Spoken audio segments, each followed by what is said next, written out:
जयदयाल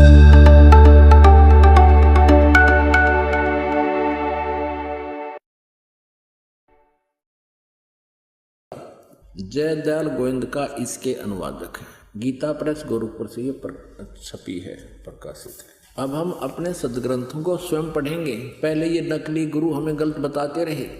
7वां अध्याय अथ 7वां अध्याय प्रथम मंत्र में गीता ज्ञानदाता कहता है, हे पार्थ, अनन्य प्रेम से मुझ में आसक्त चित्त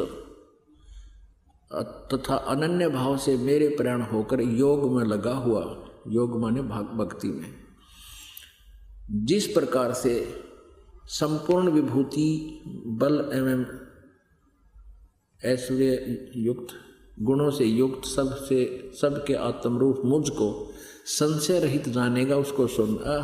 अब ये क्या कह रहा गीता ज्ञानदाता कि मैं ऐसा ज्ञान बताऊंगा तू मुझे संशय रहित समझ सकेगा मैं क्या हूं। अब श्लोक नंबर 2 अध्याय नंबर 7 का, मैं तेरे लिए इस विज्ञान सहित तत्व ज्ञान को संपूर्णतः कहूँगा, है और जिसको जानकर संसार में फिर और कुछ भी जानने योग्य शेष नहीं रह जाता। तोड़ पाड़ दिया।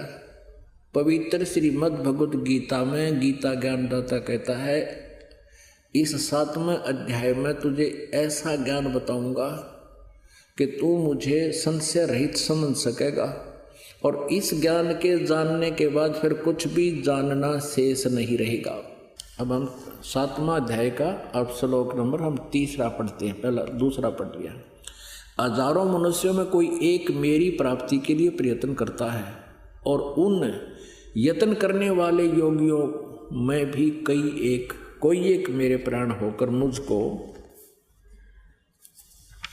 तत्व से अर्थात यथार्थ रूप से जानता है। मेरे बारे में कोई जानता मैं काल हूँ, क्या हूँ।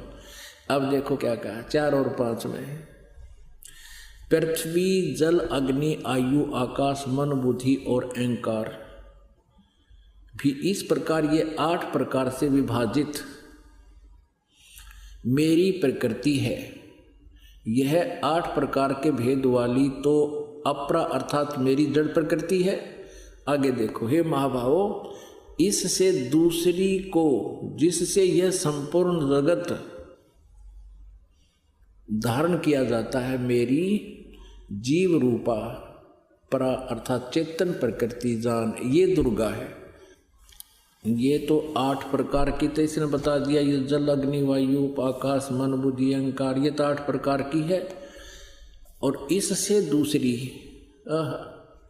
ये तो जड़ प्रकृति है और इससे दूसरी को जिससे यह संपूर्ण जगत धारण किया जाता है मेरी जीव रूपा यानी परा चेतन प्रकृति जान, ये दुर्गा के बारे में कहा है। इसी अब यहाँ प्रकृति 2 होगी, ये ध्यान रखना।